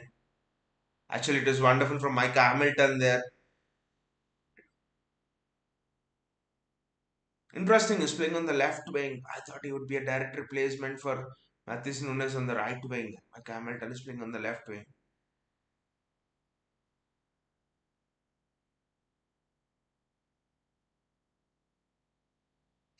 I mean, this might be a bit controversial, but I already think Micah Hamilton needs to at least start a few games ahead of Jeremy Doku. He already looks much more comfortable, doing that defensive work and assisting his fullback. His dribbling is much more polished than Jeremy Doku. His end product is much more polished than Jeremy Doku.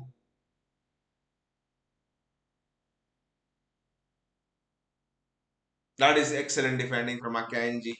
Akanji is taking a place in the team for that Liverpool game. It'll be interesting, that Liverpool game. I think Ake is the starter. Ake starts because Ake literally pocketed Salah the last time. Ake is one of the one. Ake is the best 1v1 defender in the world right now for me. So Ake, Walker starts on the other wing. John Stone starts. Diaz starts. I mean, how do you start Akanji? Then Akanji has been superb this match.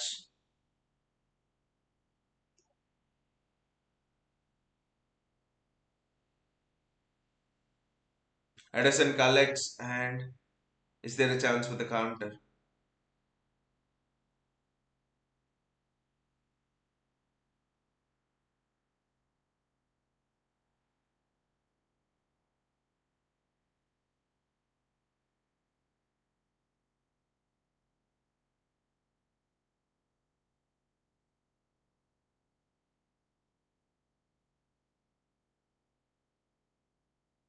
Mateo Kovacic driving through Copenhagen midfield. Just give a ball to Mike Hamilton. Mike Hamilton has gone back to the right hand side now.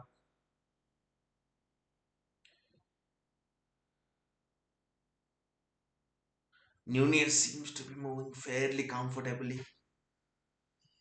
There's something on the wrist that is showing, so we'll have to wait for an update on that. And that's a loose pass.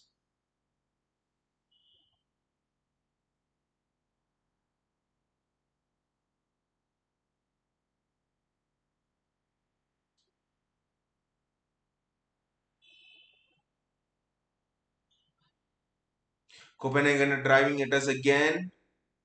It's not offside, bloody defend! I think it's a corner. Do not want us to concede any more goals.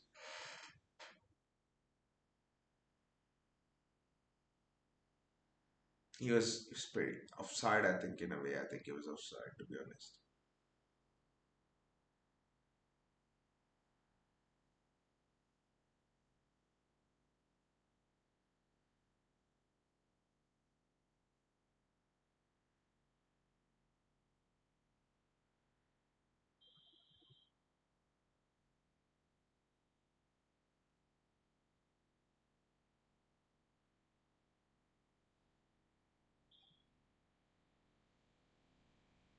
Looks like miscalculated punch from Anderson. Good block by Sergio Gomez. And the ball flies over the top.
John Stones, I think he enjoys moving into the midfield a bit more than the role is given today, which is to stay back. Stones enjoys chaos, I think, rather than silence. Gomez just looks so comfortable in the midfield. He's from La Masia, so you would expect that he can play in the midfield blindfolded as well. Interesting, Mike Hamilton on the left now.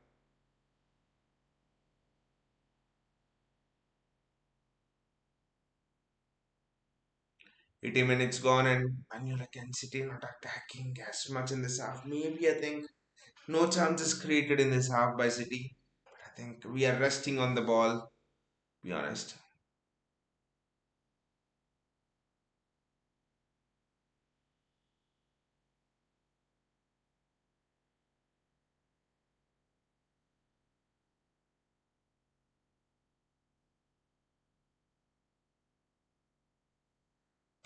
Let me just check the score of that Madrid game, which is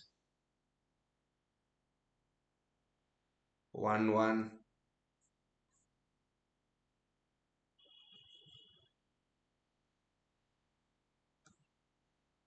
That will be a tough finish. It'll be hilarious if they get knocked out at the Bernabeu.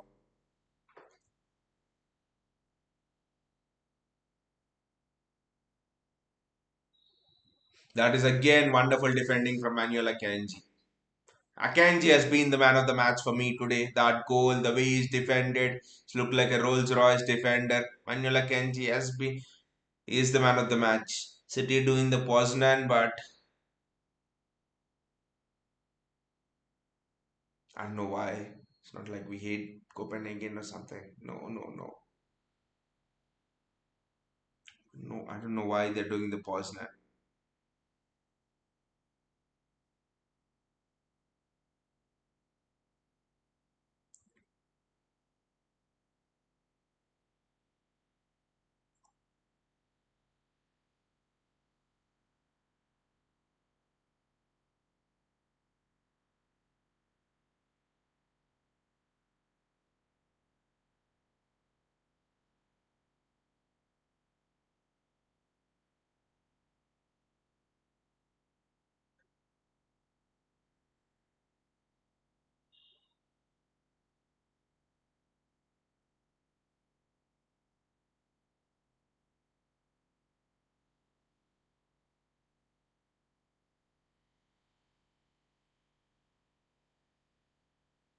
Copenhagen are playing within themselves. I think at this point it's just like an energy conservation exercise for both the teams.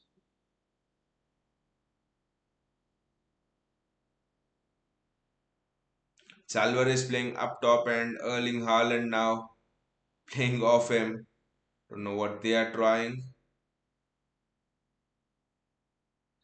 Rico, going on him, one on one, one. Don't let him step inside. That is wonderful defending from Rico Lewis. Excellent from Rico Lewis. That is a bad challenge on Akanji, but look at Rico Lewis there. That is excellent awareness from him. Very good. I hope Akanji is not hurt badly. That is the only thing.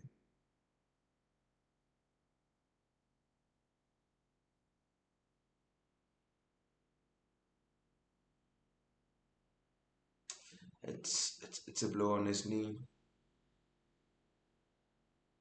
Ah, I think it's not so serious or something. I think he'll just shake it off. But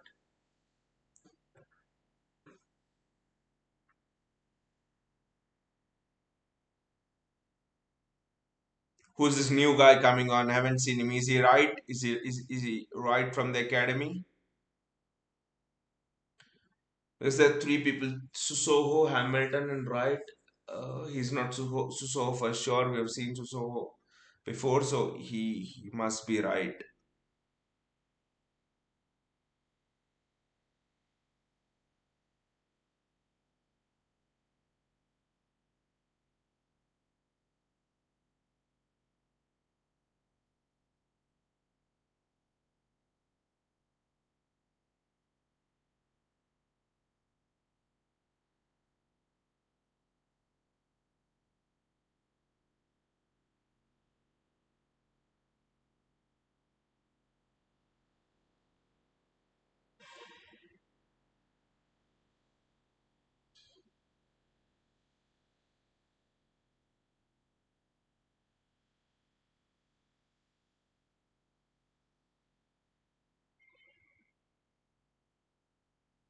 John Stones, Josko Guardiol, Mateo Kovacic. That is wonderful. Ah, I thought for a moment Kovacic almost got there, and Alvarez gets there with the ball. Kovacic gets onto the ball. Josko Guardiol. He's looked so sharp today. Josko Guardiol.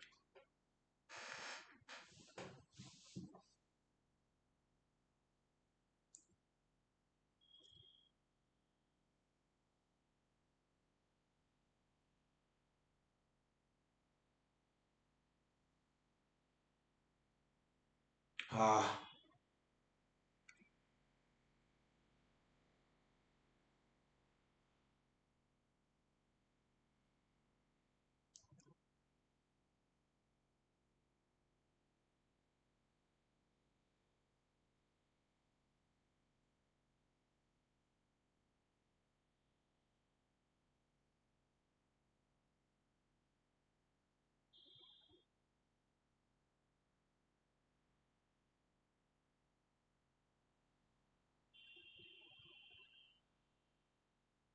Wright wants to come on, is standing there, but ball just not going out of play. And just imagine the nerves on him. I mean, whatever be the stage of the game, your first club debut, I don't think he's ever come on in an FA Cup or Carabao Cup game. So your first club debut, that too, the Champions League night, round of 16. These are the stuff you dream of as a kid when you start playing football. So must be a big, big moment.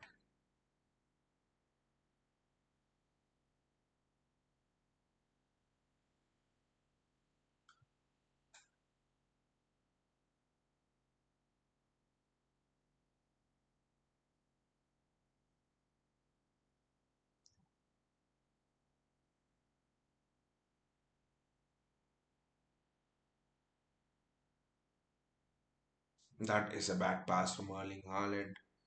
Micah Hamilton could not do much about it, and now Wright comes on.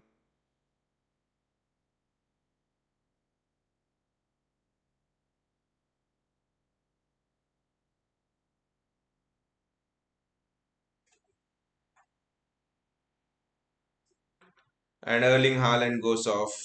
The goal from Haaland was classic Erling Haaland. That's the goal of a striker full of confidence. Let's hope he's just put all of his messes behind him ahead of that Liverpool game. It's Jacob Wright who's coming on.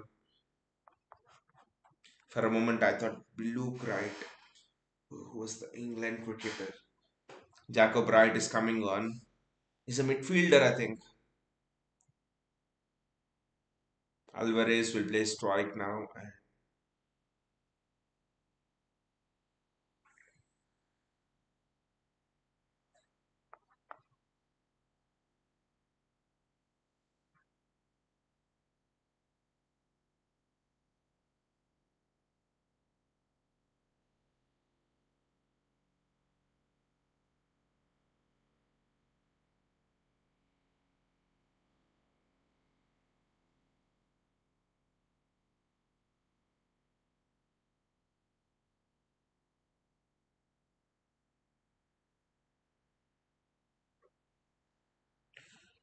If you look at Pep Guardiola's face, you would think City are the ones who are down 6-2.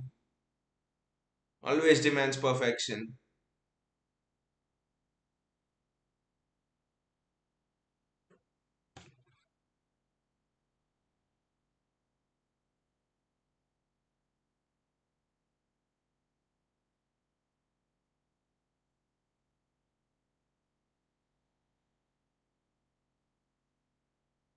Interesting, it's still 1-1 in that Madrid game.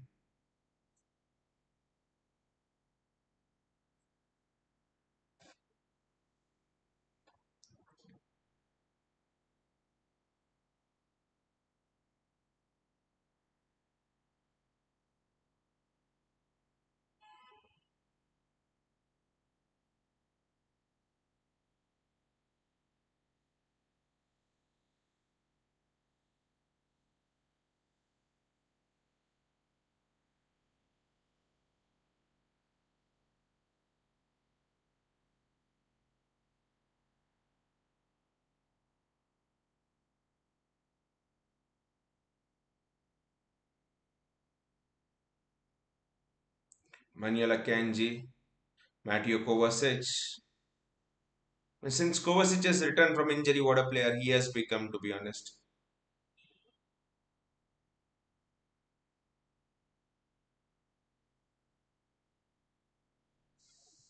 This is wonderful there from Kovacic. Has broken the lines. Micah Hamilton is through. Micah, just go and hit the shot. Don't care about anybody. Go and hit the shot. That's it. That was wonderful there from Micah Hamilton, to be honest.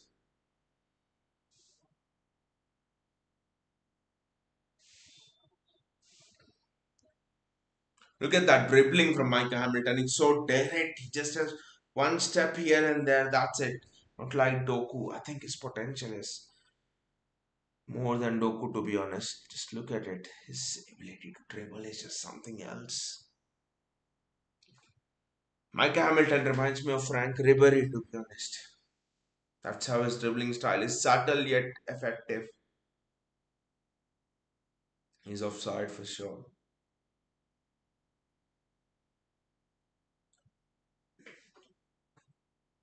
It's 3 minutes of added time, and we are in the first minute of added time. One more chance to Micah Hamilton. That's what I want to see.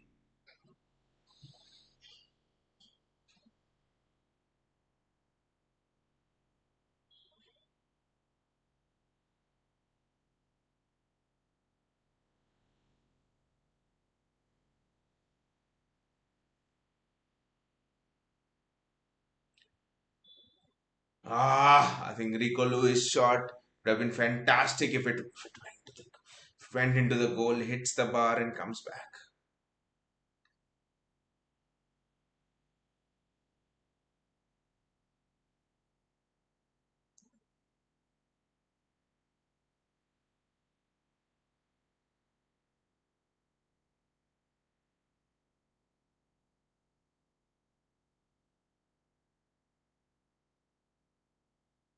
Kovacic does well. He loses the ball at the last moment. I think this could be the last attack of the game. Copenhagen go forward. Pep would not like City to concede a goal here, but the shot's over the bar.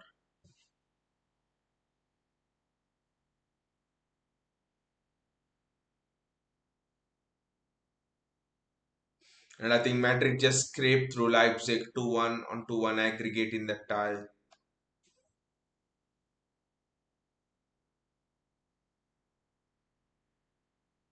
I mean, had it not been for City's goals, I think this tie also would have been tense.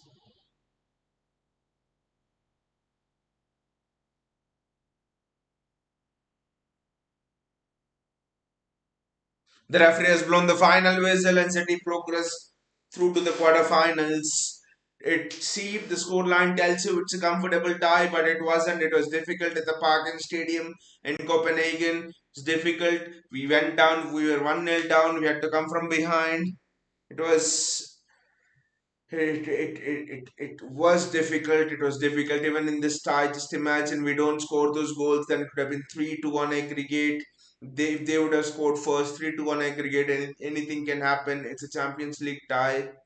So City have done extremely well. Manuel Akanji has looked superb. My man of the match, Manuel Akanji. But the entire back line today, yes, the goal win, but the entire back line today looked very good. Beat Akanji, beat Josko Guardiol, beat Ruben Diaz. Rico Lewis just showed defensive maturity beyond his years. He has a lot to learn, but he's still learning.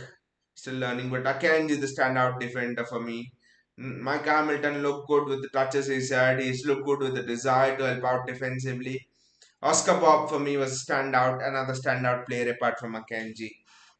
Apart from that, Haaland, Alvarez, everyone played the usual part. Anyway, thanks a lot, guys, for joining me. And good night if you are in India. And sorry, good morning if you are in India. And see you guys.